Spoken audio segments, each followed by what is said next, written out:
कबीरदास जी का एक मशहूर दोहा है कि पोथी पोथी पढ़, पोथी पढ़ पढ़ कर जग बरा, पंडित भया न कोई, ढाई आखर प्रेम का पढ़े सो पंडित होए। लेकिन पंडित यानी पंडित के साथ घूसखोर जैसा अपमानजनक विशेषण लगाकर बनी फिल्म पर हंगामा मच गया है। मनोज वाजपेयी जिस फिल्म घूसखोर पंडित में लीड रोल में है, उस फिल्म पर आज मुकदमा हो गया। यह मुकदमा लखनऊ में हुआ और स्वयं मुख्यमंत्री योगी आदित्यनाथ के निर्देश पर हुआ। लखनऊ के हजरतगंज थाने में सामाजिक सद्भाव बिगाड़ने की कोशिश के आरोप में एफआईआर दर्ज की गई है। हजरतगंज पुलिस ने 3 बिंदुओं पर मुकदमा इस फिल्म पर किया है। पहला, जातिगत अपमान, दूसरा, सामाजिक आक्रोश और तीसरा, शांति भंग करने का प्रयास। हजरतगंज पुलिस के खुद संज्ञान लेकर फिल्म के डायरेक्टर और उनकी टीम के खिलाफ मामला दर्ज किया गया और जांच भी अब शुरू कर दी गई है। देखिए, जिस ढंग से फिल्मी दुनिया के लोग भारत की संस्कृति को और खासकर ब्राह्मण समाज को टारगेट कर रहे हैं, बहुत ही निंदनीय है। इस प्रकार के जो चलचित्र हैं वो समाज में प्रदर्शित नहीं होने चाहिए। इसकी मैं घोर निंदा करता हूं। इस प्रकार के चरित्र को वर्णन करना, इस प्रकार के शब्दों का प्रयोग करना किसी ऐसे समाज के लिए जिसने देश और समाज के लिए सर्वस्व न्यौछावर करने का काम किया है। भोपाल में तो ब्राह्मण समाज ने इस फिल्म के खिलाफ प्रोटेस्ट किया। उनका गुस्सा इस बात पर फूटा कि फिल्म के नाम में घूसखोर पंडित लिखकर ब्राह्मणों को अपमानित किया जा रहा है और ये काम करने वाले भी ब्राह्मण ही हैं। दरअसल फिल्म के डायरेक्टर नीरज पांडे हैं, जो कि ब्राह्मण हैं। फिल्म में लीड रोल निभा रहे मनोज वाजपेयी भी ब्राह्मण हैं, लेकिन आंदोलनकारी ब्राह्मणों की अब मांग है कि इस फिल्म पर रोक लगाई जाए। जो कलाकार है मनोज वाजपेयी और जो फिल्म बनाने वाला है वो नीरज पांडे। तुम्हें तो ब्राह्मण कहने पे भी हमें शर्म आ रही है, तुम्हारे तो ब्राह्मणत्व पे भी हमें शक है। तुम्हारा डीएनए टेस्ट कराना चाहिए। हमें तो शीर्षक और संवाद पे आपत्ति है। इनका जो शीर्षक है, संवाद है, ये अपना डिलीट करें, उसको हटाएं, तभी फिल्म चलेगी, वरना भोपाल, मध्य प्रदेश और भारत में ये फिल्म नहीं चलने देंगे। फिल्म को लेकर विरोध अयोध्या तक अब पहुंच गया है। वहां कई ब्राह्मण संगठनों ने इसे ब्राह्मणों के खिलाफ दुष्प्रचार माना। यहां तक कि संतों ने तो फिल्म के बहिष्कार की अब बात कर दी। क्या अन्य पंथ, मजहब, धर्म के लोगों को आप उसके नाम पर क्यों नहीं फिल्म बनाने का काम करते हो? आप क्या हिंदू सनातनियों को सहिष्णु समझ करके सनातनियों को टारगेट करने का काम करते हो? समाज में एक विध्वंसक जो है संदेश देने का काम करते हो, भ्रामक संदेश देने का काम करते हो। यह दुर्भाग्यपूर्ण है। मनोज वाजपेयी को शर्म आना चाहिए, क्योंकि मनोज वाजपेयी भी एक ब्राह्मण ही हैं और इस तरह से वो पंडित को घूसखोर साबित करना चाहते हैं। टाइटल क्या, उनको और कोई टाइटल नहीं मिला और कोई घूसखोर समाज में नहीं है। ऐसी स्थिति में पंडित घूसखोर नामक जो फिल्म आ रही है, इसका बाइकाट करना चाहिए। सभी समाज को इसका बाइकाट करना चाहिए। अब आपको इस फिल्म के बारे में बता देते हैं। फिल्म घूसखोर पंडित नाम है। ओटीटी प्लेटफॉर्म है नेटफ्लिक्स, उस पर यह रिलीज होने वाली है। लेकिन फिल्म में पंडित को घूसखोर बताने के खिलाफ दिल्ली हाईकोर्ट में याचिका भी अब लग गई है। उस याचिका में कहा गया है कि यह एक समुदाय की सामूहिक मानहानि है। इस धार्मिक सामाजिक पहचान को जानबूझकर भ्रष्टाचार और रिश्वतखोरी से जोड़ा गया है। इसका मकसद पूरे ब्राह्मण समुदाय की सार्वजनिक प्रतिष्ठा को ठेस पहुंचाना है, क्योंकि पंडित शब्द ब्राह्मणों के लिए ही इस्तेमाल किया जाता है। एक पर्टिकुलर वर्ग को टारगेट किया यहाँ पे, वो गलत है।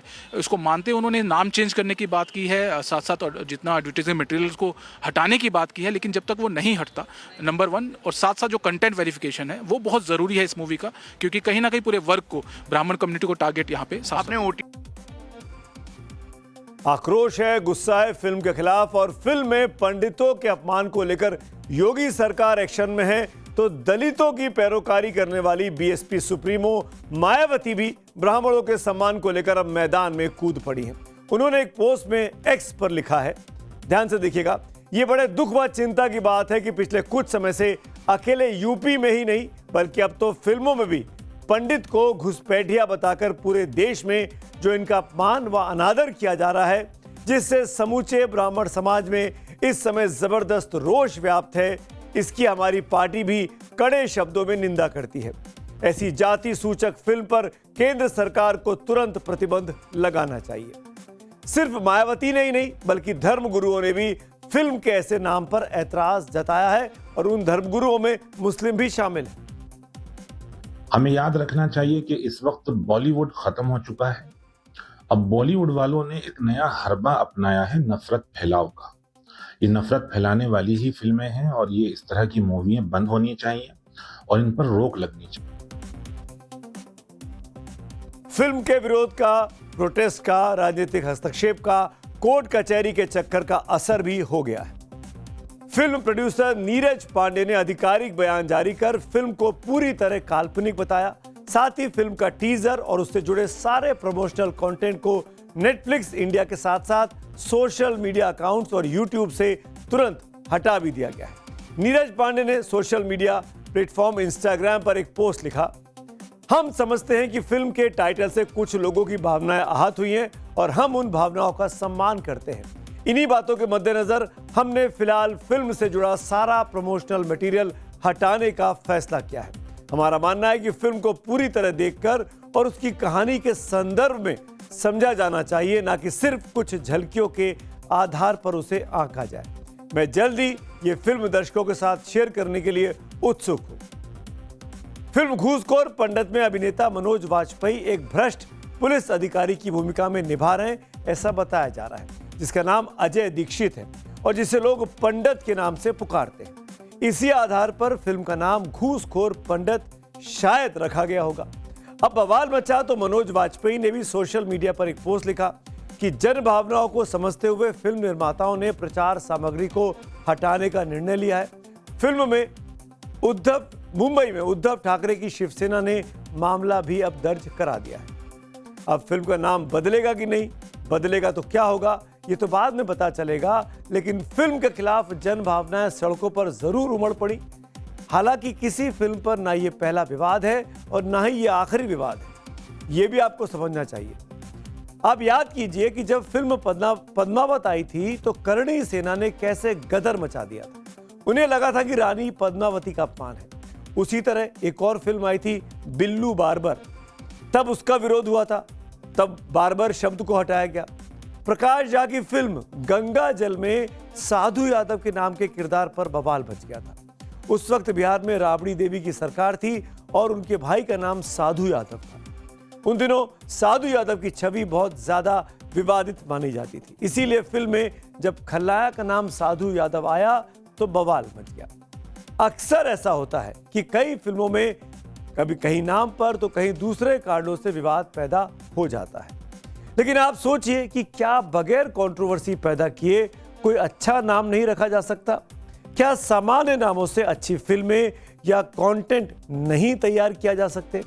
जैसे कि मैं आपको याद दिलाऊं, कुछ OTT के प्लेटफॉर्म पर बढ़िया देखने वाली चीजें हैं, उनके नाम कितने सिंपल हैं। गुल्लक, पंचायत, ये ऐसे सीरियल हैं, ऐसी सीरीज हैं जो सुपर डुपर हिट हुए हैं। क्यों हुए? क्योंकि उनका कंटेंट जानदार था, उनकी स्टोरी, उनके किरदार पर काम किया गया था। कोई विवाद नहीं था, पर इतना बढ़िया लिखा गया था इस पूरी सीरीज को कि शानदार, हर व्यक्ति को पसंद आई। तमाम फिल्में आती हैं जो अपने नाम से नहीं, कंट्रोवर्सी और जिज्ञासा और दिलचस्पी पैदा करती हैं। और ऐसी जो कंट्रोवर्शियल चीजें लगता है कई बार कि जानबूझकर की जाती हैं ताकि सस्ती लोकप्रियता मिल सके, क्योंकि अगर आप मार्केटिंग करने जाएंगे, फिल्म का प्रचार प्रसार करेंगे तो खर्चा होगा। कंट्रोवर्सी क्रिएट कर लो, आसानी से सारा काम हो जाएगा। फिलहाल घूसखोर पंडित के सारे प्रमोशनल मटेरियल जब फिल्म निर्माताओं ने हटा लिए हैं तो उम्मीद है कि मामला शांत पड़ जाएगा। लेकिन राजनीति अब शोर करने लगी है। योगी आदित्यनाथ और मायावती के तुरंत एक्शन में आने को उनकी ब्राह्मण राजनीति से जोड़कर भी यूपी में देखा जा रहा है। अगर मुख्यमंत्री योगी आदित्यनाथ की बात करें तो पिछले दिनों संगम मेला स्नान को लेकर शंकराचार्य अभिमुक्तेश्वरानंद के योगी सरकार पर लगातार हमले से यह आशंका जताई जा रही थी कि कहीं ब्राह्मण बीजेपी और खासकर योगी सरकार से नाराज न हो जाए। जिस तरह अभिमुक्तेश्वरानंद डिप्टी सीएम केशव प्रसाद मौर्य की पैरोकारी मुख्यमंत्री पद के लिए करने लगे थे, उससे भी ब्राह्मण वोटों के डेविएट होने की आशंका जताई जा रही थी। ब्राह्मण समाज से आने वाले यूपी के प्रशासनिक अधिकारी, आपको याद होगा, अलंकार अग्निहोत्री ने ब्राह्मण सम्मान को लेकर सरकारी पद से इस्तीफा दिया। उससे भी अटकलें लगाई गई। कि कहीं ब्राह्मण यूपी में बीजेपी से नाराज तो नहीं चल रहे हैं। पिछले महीने आपको याद होगा लखनऊ में बीजेपी के 52 ब्राह्मण विधायकों की सीक्रेट मीटिंग से भी ये अटकलें लगी कि ब्राह्मण योगी सरकार से कहीं नाराज तो नहीं चल रहे हैं। लेकिन 100 सुनार की और 1 लोहार की। उसी तर्ज पर योगी आदित्यनाथ की सरकार में सबसे पहले घूसखोर पंडित पर एक्शन हो गया, मुकदमा दर्ज हो गया। आपको याद कराएं कि आज देश में तमाम राज्यों में तमाम मुख्यमंत्री हैं और कुछ राज्यों में तो चुनाव भी होने वाले हैं, जैसे बंगाल में, असम में, केरल में, तमिलनाडु में। लेकिन वहां के मुख्यमंत्रियों ने मुकदमा नहीं किया। वहां के मुख्यमंत्री को यह नहीं लगा कि ब्राह्मण उनसे नाराज हो जाएंगे। यूपी में जो कि चुनाव 1 साल बाद होना है, वहां पर तुरंत यूपी के मुख्यमंत्री के कहने पर यूपी पुलिस ने मुकदमा दर्ज कर लिया। इसीलिए यूपी में ब्राह्मण वोटों की मदद का स्वाद मायावती भी चख चुकी है। उसके बारे में आपको याद दिला देता हूं। 2007 में यूपी में अरसे बाद पूर्ण बहुमत की सरकार बनी थी और वो मायावती की सरकार थी। तब ब्राह्मणों की पहली पसंद मायावती मानी गई। उस दौरान बीएसपी ने नारा दिया कि ब्राह्मण शंख बजाएगा, हाथी बढ़ता जाएगा, और हाथी आगे बढ़ा भी। हाथी यानी बीएसपी का चुनाव चिन्ह। अब मायावती एक बार फिर सक्रिय हुई हैं और वो चाहती हैं कि 2007 वाला वोट समीकरण 2027 में भी वो दोहरा ले। तब दलितों और मुसलमानों के साथ मायावती को ब्राह्मणों के वोट भी जमकर मिले थे। लेकिन 2017 से ब्राह्मणों की पहली पसंद उत्तर प्रदेश में बीजेपी बनी हुई है। लगता है उसी छटके हुए वोट बैंक को अपनी झोली में वापस लाने के लिए मायावती अब कोशिश कर रही हैं। और योगी ने तो एक्शन करके पंडित जी के सम्मान वाला दांव पहले ही चल दिया। अब विपक्ष भी ये कह रहे हैं कि फिल्म का नाम ब्राह्मणों का अपमान कर रहा है। जो माहौल है देश में, खास करके पहले तो धर्म के आधार पे हो रहा था, अब जातिवाद पे हो रहा था। यूजीसी गाइडलाइंस भी इतनी डिस्क्रिमिनेटरी आई थी। उस माहौल में ऐसी टाइटल्स, फिल्म के टाइटल्स लाना, हाउ इज इट राइट? देश की राजनीति में ब्राह्मणों की अहम भूमिका रही है, आज भी है। अब तक देश में 14 प्रधानमंत्री ऐसे हुए हैं कुल मिला के, जिनमें 6 प्रधानमंत्री ब्राह्मण समुदाय से आते हैं। और इन 6 का अगर आप कुल कार्यकाल जोड़ लें तो आज़ादी के 75 में से 50 सालों तक ब्राह्मणों ने देश पर के प्रधानमंत्री रहे। अगर स्पेसिफिकली यूपी की करें तो 21 मुख्यमंत्रियों में 5 ब्राह्मण हुए हैं और उनका कुल कार्यकाल 17 साल का रहा है। हालांकि ये भी एक सच्चाई है कि 1989 के बाद यानी पिछले 36 सालों से कोई ब्राह्मण उत्तर प्रदेश का मुख्यमंत्री नहीं बन पाया है।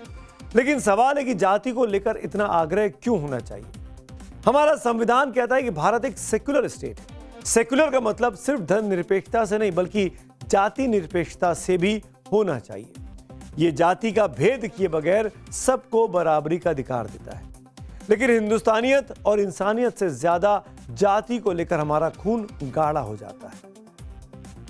हालांकि इस बीच जाति की उच्चता की दीवार को तोड़ते हुए एक आदिवासी महिला भारत की प्रथम नागरिक यानी राष्ट्रपति हैं। दलित समाज से आने वाली 2 हस्तियां राष्ट्रपति रह चुकी हैं, के.आर. नारायणन और रामनाथ कोविंद। ओबीसी तबके से आने वाले नरेंद्र मोदी देश के प्रधानमंत्री हैं इस टाइम।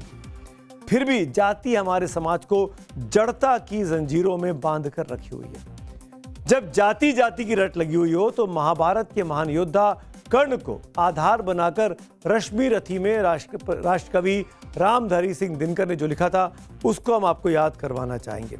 मैं वॉल पर लिए चलता हूं आपको, और रश्मि रथी की वो जो कविता है जो रामधारी सिंह दिनकर साहब ने लिखी वो आज पढ़ लेनी बहुत जरूरी है। रश्मि रथी में रामधारी सिंह दिनकर ने जो लिखा उसको हम आपको याद करा दें। जब ये घटना तब की है जब कुरुराज कुमारों की शस्त्र विद्या की परीक्षा हो रही थी तो कर्ण भी वहां पहुंचे। जब कर्ण ने अर्जुन को शस्त्र प्रतियोगिता के लिए ललकारा तो गुरु कृपाचार्य ने कर्ण की जाति पूछ ली थी। तब कर्ण ने जो कहा उसे अपने शब्दों में दिनकर ने कुछ इस तरीके से लिखा है। जाति जाति रटते हैं वो जिनकी पूंजी पाखंड, मैं क्या जानू जाति, जाति है मेरे भुजदंड। ऊपर सिर पर कनक छत्र, भीतर काले के काले, शर्माते हैं नहीं जगत में जाति पूछने वाले। जिस देश में राजनीतिक पार्टियों का गठन जातियों के नाम पर हुआ हो, जिस देश की बड़ी बड़ी राजनीतिक पार्टियां जाति के नाम पर अपने उम्मीदवारों का चुनावों में चयन करती हो, जिस देश में आजादी के 75 साल बाद भी मेरी जाति और तेरी जाति की बात होती हो, तो फिर जातिवाद कैसे खत्म होगा? यानी जहरीली राजनीति के चलते अपने देश में जाति है कि जाति नहीं, और जब तक ये जातिवाद का जहर समाज से जाएगा नहीं तब तक समानता की बात करना जाति ही लगती है। कम से कम मुझे ऐसा ही दिखाई देता है। आइए बढ़ते हैं आज की अगली कहानी की ओर, जो एक और ऐसी कहानी है जो दिल्ली के लोगों को जरूर देखनी चाहिए, दिल्ली क्या पूरे हिंदुस्तान को देखनी चाहिए। नोएडा में हुई इंजीनियर युवराज की मौत तो आपको याद होगी। युवराज की मौत के अभी 20 दिन भी नहीं गुजरे हैं कि दिल्ली में 25 साल के कमल की मौत भी हो गई, और वो भी गड्ढे में गिरकर। गड्ढे में मरती दिल्ली, ये हम यूं ही नहीं कह रहे हैं। सड़क पर खोदे गए गड्ढे में 25 साल के एक नौजवान की मौत कब होती है? ये तब होती है जब सिस्टम ही मर जाए। देश की राजधानी दिल्ली में दरअसल यही हुआ है। आपके टीवी स्क्रीन पर ये उसी गड्ढे की तस्वीरें हैं। ये दिल्ली के जनकपुरी में हुआ है। इस गड्ढे को दिल्ली जल बोर्ड की तरफ से खोदा गया। यहां दिल्ली जल बोर्ड का काम चल रहा था, लेकिन रात के अंधेरे में यही गड्ढा कमल नाम के एक नौजवान के लिए मौत का कुआं बन गया। मैं घर आ रहा हूं, जनकपुरी डिस्ट्रिक्ट सेंटर पर हूं, यही कमल के आखिरी शब्द थे। कल रात कमल की अपने परिवार वालों से रात में 11:53 पर आखिरी बार फोन पर बात हुई थी। कमल रोहिणी में HDFC बैंक में नौकरी करता था। वो रोज 11 बजे शिफ्ट खत्म कर घर वापस लौटता था, लेकिन रात ज्यादा हो गई और वो अपने घर जब नहीं पहुंचा तो घर वालों ने उसे फोन किया, लेकिन फोन नहीं उठा। घबराए परिवार वालों ने रात 1 बजे से ही पुलिस चौकी और थानों के चक्कर काटना शुरू कर दिया। टॉर्च से लेकर उसी रूट पर कमल की तलाशी भी की। कमल के भाई का कहना है कि पूरे परिवार ने पूरी रात कमल को ढूंढा, लेकिन सुबह करीब 7:30 बजे पुलिस की ओर से उसकी लाश मिलने की सूचना परिवार को दी गई। कमल का परिवार रात भर पुलिस थानों के चक्कर काटता रहा, लेकिन सिस्टम ने जैसे आंखें मूंद ली थी। किसी को कोई फर्क ही जैसे नहीं पड़ रहा था। सुबह शव मिला और जब सवाल खड़े हो रहे हैं कि यह हादसा है या कोई साजिश, सुनिए मृतक कमल के जुड़वा भाई करण का क्या कहना है। पूरे रूट में मैंने 2 बारी चेक किया। हाँ। 2 बारी मैं गया वहाँ पे, 2 बारी मैं आया। हाँ। और मुझे कुछ नहीं मिला वहाँ रास्ते में। अच्छा, तो क्या आपने इन गड्ढों को भी चेक किया था? हाँ, मैंने रात को 1:30 बजे इस वाले गड्ढों को स्पेशली एक बार चेक किया था। तो क्या वहाँ पे थे? उस टाइम पे तो नहीं थे। क्या लग रहा है वजह? कि थोड़ा सस्पिशियस है मेरे को मामला, क्योंकि दिल्ली में जो अभी केसेस चल रहे हैं। हाँ। तो मुझे भी लग रहा है कि कुछ हो सकता है। ये तस्वीर है जिनकी मौत इस गड्ढे में हुई है। फिलहाल परिवार का ये कहना है कि थोड़ा सस्पिशियस लग रहा है, क्योंकि हो सकता है कि ये एक्सीडेंट ना हो, किसी ने उन्हें मारकर गड्ढे में फेंक दिया गया। फिलहाल पुलिस इस पे तफ्तीश कर रही है। क्या बेहद दर्दनाक, बेहद अफसोसजनक। आपको याद होगा आज से सिर्फ 20 दिन गुजरे हैं जब 16 जनवरी को नोएडा के सेक्टर 150 में 27 साल के सॉफ्टवेयर इंजीनियर युवराज मेहता की जान चली गई थी। नोएडा में युवराज अपनी कार समेत पानी से भरे गड्ढे में गिरा था और 2 घंटे तक मदद मांगता रहा। गड्ढे के बाहर था, मतलब डूबा नहीं था, और सिस्टम के खोदे गड्ढे में उसकी जान सबकी आंखों के सामने चली गई, यहां तक कि उसके पिता की आंखों के सामने। और अभी सिर्फ 20 दिन बाद दिल्ली के जनकपुरी में कमल की जान चली गई है। क्या हमारा सिस्टम मिडिल क्लास के लोगों की जिंदगी को ऐसे ही तौलता है? एक तराजू में ठेकेदार की कमाई और सिस्टम का करप्शन, दूसरी तरफ नौजवानों की जिंदगी। नोएडा में गड्ढा पानी से भरा था, दिल्ली में सूखा था, लेकिन युवराज और कमल दोनों की मौत एक जैसे तरीके से हुई। एक 27 साल का था, एक 25 साल का था। दिल्ली देश की राजधानी है। यहाँ देश की सबसे बड़ी पंचायत संसद भी है। यहाँ देश की सबसे बड़ी अदालत सुप्रीम कोर्ट है, जहाँ हर गली में CCTV कैमरे लगे होने के दावे दिल्ली पुलिस करती है। लेकिन उसी दिल्ली के जनकपुरी में सड़क पर यह गड्ढा खुला पड़ा था। ना कोई चेतावनी, ना कोई साइन बोर्ड, जो बैरिकेड लगाए गए थे वो भी नाकाफी थे। ऑन द स्पॉट से हमारे सहयोगी अनुज मिश्रा की जब आप ये ग्राउंड रिपोर्ट देखेंगे ना, तो आंखें खुली की खुली रह जाएंगी। अक्टूबर से ही ये सड़क जो है वो बंद था। एक तरफ का ही रास्ता जो है वो खुला हुआ है। सामने आप तस्वीरों में देख सकते हैं, ये एक तरफ का रास्ता खुला हुआ है, लेकिन ये रास्ता जो है वो बंद था। लेकिन जो चश्मदीद हैं, जो आई विटनेस हैं, उनका साफ तौर पे ये कहना है कि सामने जो आप बैरिकेड देख रहे हैं और बीच में जो पर्दा देख रहे हैं वो आज सुबह लगाया गया। यानी उन दोनों बैरिकेड के बीच में बाकायदा इतना जगह है कि बाइक आराम से आ सकती है। और यही वजह है कि शॉर्टकट की वजह से कई लोग जो हैं वो इस जो वो खुला हुआ हिस्सा था वहां से आने की कोशिश करते थे। ये मिट्टी जो आप देख रहे हैं इसके बारे में भी आई विटनेस का ये कहना है कि ये सुबह के वक्त ये मिट्टी जो है वो डाली गई थी, यानी इतनी मिट्टी यहाँ पर नहीं थी। सवाल ये भी उठ रहे हैं कि किसी तरीके का यहाँ पर साइन बोर्ड नहीं था, किसी तरीके की कोई निगरानी, कोई चौकसी नहीं थी, कोई यहाँ पर बताने वाला नहीं था और साथ ही साथ जिस तरीके से इतना बड़ा ये गड्ढा है उसको लेकर किसी तरीके की कोई चेतावनी यहाँ पर नहीं थी। आप देख सकते हैं वो सीसीटीवी जो है वो उस घर में जरूर लगा हुआ है, लेकिन बताया जा रहा है कि शायद वो काम नहीं कर रहा था। फिलहाल इसकी जांच की जा रही है।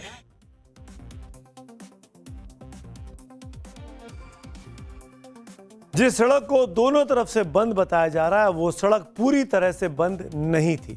2 बैरिकेड के बीच इतनी जगह छोड़ी गई थी कि बाइक आराम से निकल जाए। दूसरी तरफ ना डिवाइडर, ना रोशनी, ना कोई चेतावनी। मेरा सवाल है, अगर इसे सुरक्षा कहते हैं तो असुरक्षा किसे कहा जाएगा? और इतना ही नहीं, पुलिस की तरफ से दावे किए गए कि रात में तलाशी की गई थी, टावर लोकेशन निकाली गई, 2 घंटे सर्च भी चला, लेकिन सवाल है कमल की डेड बॉडी मिली कब? जब सुबह एक आम आदमी ने पीसीआर को कॉल किया, यानी सिस्टम को लाश ढूंढने के लिए भी नागरिक की जरूरत पड़ी। क्या करती है हमारी पुलिस? विजुअल में जो गड्ढे का साइज दिखाई दे रहा है उसमें तो लगता है कि पूरी की पूरी बड़ी बड़ी कारें भी समा सकती हैं अगर रास्ता बंद ना हो तो। बाइक की क्या औकात? करीब 20 फीट चौड़ा, 20 फीट लंबा एक गड्ढा दिखाई दे रहा है, इसमें अंदर कोई भी समा सकता है। और ये वहाँ का सीवेज लाइन है, उसको ठीक करने का काम किया जा रहा है। ये देखिए साइज, यहाँ अगर आप बिग वॉल पे देखें, इतना बड़ा गड्ढा है, इसमें बाइक सवार तो क्या, इसमें कम से कम 10 बाइक सवार भी एक साथ गिर सकते हैं, और इसको ठीक नहीं किया गया। और जब यह दुर्घटना घट गई, कमल हमारे बीच में नहीं रहा, पूरा परिवार परेशान रहा, तब सुबह होते से ही पॉलिटिकल टूरिज्म इस जगह का, जनकपुरी का, चालू हो गया। ऐसे ऐसे नेता भी पहुंच गए इसको देखने के लिए जो जनकपुरी से दूर से चुनकर आए हैं, पर पॉलिटिकल टूरिज्म तो करना था उनको। पहुंच गए, कार्रवाई की जाएगी, कार्रवाई कर दी गई। कार्रवाई किस पे हुई? फिर 3 जूनियर इंजीनियर पर।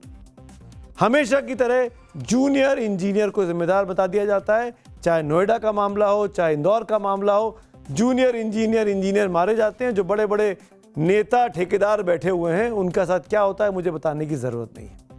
जनकपुरी पुलिस स्टेशन में ठेकेदार और दिल्ली जल बोर्ड के संबंधित अधिकारियों के खिलाफ धारा 105 BNS यानी गैर इरादतन हत्या के तहत मुकदमा दर्ज किया गया है। फॉरेंसिक टीम मौके पर पहुंचकर जांच कर रही है। इसी बीच प्रतिपक्ष के नेता राहुल गांधी ने एक पोस्ट करके सवाल खड़े कर दिए हैं। राहुल ने लिखा, हिंदुस्तान में फैली लालच और लापरवाही की महामारी आज फिर एक युवा की जान ले गई। असली कातिल सड़क नहीं, गैर जिम्मेदार सत्ता है।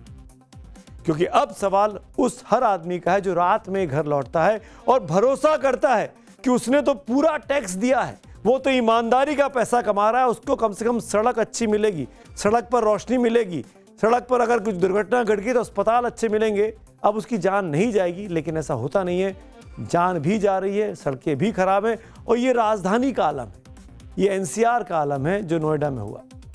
अब सवाल उस हर आदमी का है जो रात में घर लौटता है, जैसा कि मैंने बताया, लेकिन दिल्ली की सड़कों पर गड्ढे मौत का इंतजार कर रहे हैं। और सिस्टम जांच का, जांच से याद आया नोएडा के, जिसका मैं जिक्र कर रहा था, सेक्टर 150 में युवराज की मौत पर जो घटना हुई थी उसकी SIT बनी थी, वो जांच पूरी कर ली गई है। SIT ने 600 से अधिक पन्नों की रिपोर्ट यूपी सरकार को सौंपी। मुख्यमंत्री के कहने पर SIT बनी थी। रिपोर्ट में नोएडा प्राधिकरण, पुलिस और रेस्क्यू टीमों SDRF और NDRF को भारी लापरवाही के लिए जिम्मेदार माना गया है। अवैध 70 फीट खुदाई और सुरक्षा मानकों की अनदेखी उजागर हुई, यह भी रिपोर्ट में लिखा गया है। दूसरी तरफ इलाहाबाद हाईकोर्ट में MZ विस्टाउन के मालिक अभय कुमार ने हेबियस कॉर्पस याचिका दाखिल की थी। अभय कुमार ने हेबियस कॉर्पस याचिका को हाईकोर्ट ने न सिर्फ मंजूर किया बल्कि उनको रिहा करने का आदेश भी दे दिया। आपको बता दें कि हेबियस कॉर्पस होता क्या है। हेबियस कॉर्पस यानी बंदी प्रत्यक्षीकरण याचिका, ये तब मंजूर की जाती है जब किसी इंसान को गैर कानूनी या अवैध रूप से हिरासत में ले लिया गया हो। अब सोचिए, योगी सरकार की पुलिस कैसे मुख्यमंत्री योगी आदित्यनाथ, जो जिनकी लॉ एंड ऑर्डर वाली इमेज है, उसको धूमिल कर रही है। जो कानून के सबसे बड़े पैरोकार के तौर पर मुख्यमंत्री अपने आप को पेश करते हैं, उनकी पुलिस कैसे उनकी इमेज पर डैमेज कर रही है, ये नोएडा का एग्जाम्पल सामने है। इससे पहले 2 और आरोपी जमानत पर रिहा हो चुके हैं। सीजेएम कोर्ट ने लोटस ग्रीन बिल्डर कंपनी के कर्मचारी रवि बंसल और सचिन करनवाल को भी जमानत दे दी है। अब आगे बढ़ते हैं आज की अगली कहानी की ओर, जो आप लोगों ने वोटिंग करके पसंद की, और ये कहानी पाकिस्तान की है, जो कि न सिर्फ आज धमाकों से दहल गया, बल्कि आज आपको वो चेहरे भी पाकिस्तान के दिखाते हैं जो इस तरह के कथित धमाकों के पीछे जिम्मेदार माने जा सकते हैं। मैं बात कर रहा हूं एक नए रहमान डकैत की, जिसके टारगेट पर दिल्ली को लेने की उसने बात कही है। एक तरफ जुबानी गीदड़ भभकी, दूसरी तरफ ग्राउंड पर आतंकी रहमान के मंसूबों को भारतीय सेना का मुंहतोड़ जवाब। देश के गृह मंत्री अमित शाह जम्मू कश्मीर में है, बॉर्डर के फॉरवर्ड पोस्ट पर पहुंचकर बीएसएफ के जवानों से वो मिलते हैं, हौसला अफजाई जवानों की करते हैं। तो वहीं आज ही पाकिस्तान की राजधानी इन तमाम घटनाओं के बीच में इस्लामाबाद के इमामबाड़ा में जुम्मे की नमाज के दौरान इतना बड़ा धमाका हुआ कि पूरा पाकिस्तान हिल गया।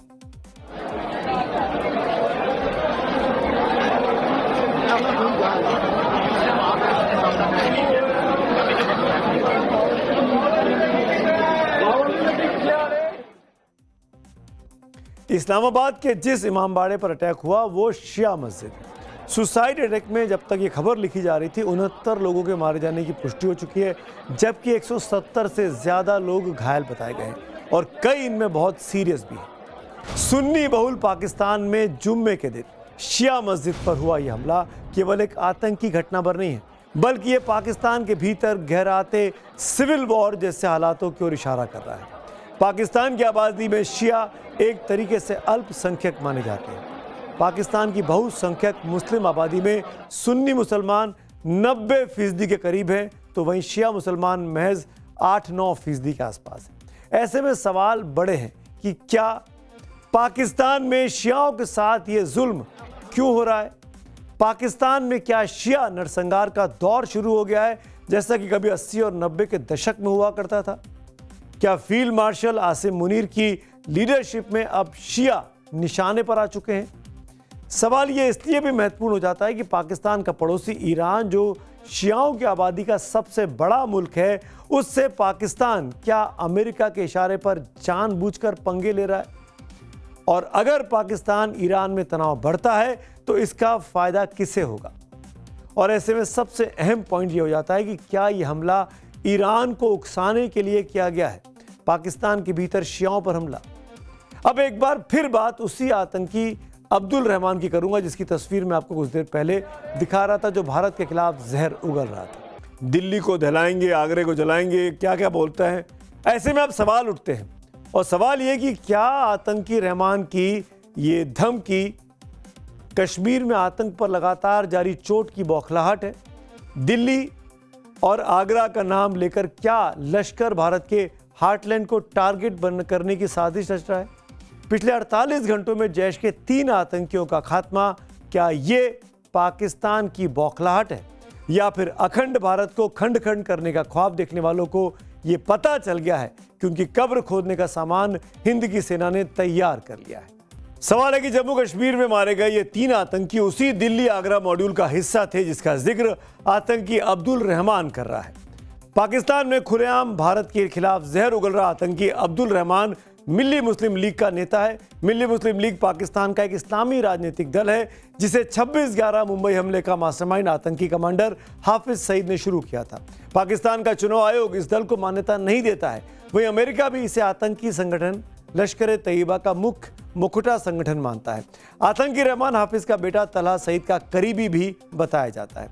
लेकिन जिस तरह आतंकी रहमान पाकिस्तान में खुलेआम तकरीर कर रहा है, भारत में हमले की धमकी दे रहा है, उससे तो ये साफ है कि उसके सिर पर पाकिस्तान के हुक्मरानों के साथ साथ मुनीर का भी हाथ है। लेकिन हम तो यही कहेंगे कि रहमान जैसे आतंकियों के भारत का खंड खंड का सपना कभी पूरा नहीं हो सकता। उल्टे हकीकत यह है कि खंड खंड तो पाकिस्तान का होने वाला है। कैसे होगा, इसके लिए कल शाम 6:57 पर चक्रव्यूह का स्पेशल वीकेंड शो आप जरूर देखिएगा, कैसे खंड खंड होने वाला है पाकिस्तान। और अब खाड़ी में जंग प्रचंड, और इसकी वजह है ग्लोब पर एक ऐसा मुल्क जिसके पास आधिकारिक तौर पर एक भी परमाणु बम नहीं है, लेकिन पश्चिम के ताकतवर मुल्क ये मानने को तैयार नहीं है। उस देश पर सालों से दुनिया के सबसे कड़े प्रतिबंध लगाए हुए हैं, लेकिन फिर भी दुनिया की महाशक्ति अमेरिका इस मुल्क से सीधे सीधे कोई भी पंगा या झंझट मोल लेने के नाम से आज भी थर थर कांपती है। जी हां, मैं बात कर रहा हूं ईरान की। अब अमेरिका ने अपने नागरिकों को फौरन ईरान छोड़ने को कह दिया है। अमेरिका ने ईरान के चारों ओर जमकर सैन्य घेरेबंदी कर ली है। युद्ध की बात राष्ट्रपति ट्रंप हर रोज कर रहे हैं, लेकिन ईरान पर हमला नहीं कर पा रहे। अब तो युद्ध की बनी स्थिति को टालने के लिए अमेरिका और ईरान के साथ बातचीत करने को भी तैयार हो गया है। दोनों देशों में यह बातचीत ओमान की राजधानी मस्कट में हुई। ईरान की ओर से विदेश मंत्री अब्बास अराक्ची शामिल हैं, तो अमेरिका की ओर से मिडिल ईस्ट के प्रेसिडेंट ट्रंप के विशेष दूत स्टीव विटकॉफ और ट्रंप के दामाद जेरेड कुशनर इसमें हिस्सा ले रहे हैं, जबकि मध्यस्थता ओमान के विदेश मंत्री सैयद बद्र अल बुसैदी कर रहे हैं। ऐसे में सवाल कुछ खड़े होते हैं। अगर ईरान के पास एटम बम नहीं है तो अमेरिका इजराइल मिलकर ईरान को ग्लोब से मिटाने की कस्में क्यों खाते हैं? क्या ईरान ने चोरी छिपे एटम बम बनाने की क्षमता विकसित कर ली है? क्या डोनाल्ड ट्रंप का असली डर परमाणु बम है, या ईरान की वो मिसाइलें जो बिना परमाणु वॉरहेड के भी तबाही ला सकती हैं? और सबसे बड़ा सवाल है कि क्या अमेरिका और इजराइल मिलकर ईरान को परमाणु युग में कदम रखने से पहले ही फिनिश करने का प्लान बना चुके हैं? और अब बात करते हैं कार्यक्रम के आखिर में पब्लिक व्यू की, जनता के सेंटिमेंट क्या कह रहे हैं। चंदन सिंह, क्या दिल्ली की सड़कों पर चलना प्रशासनिक लापरवाही के भरोसे छोड़ दिया गया है? अगला पोस्ट है अभय कुमार सिंह राजपूत का, और ये लिखते हैं यूजीसी वापसी पर चर्चा होनी चाहिए और यूजीसी वापस होनी चाहिए। For more of such videos, do like, share and subscribe to ET Now Swadesh.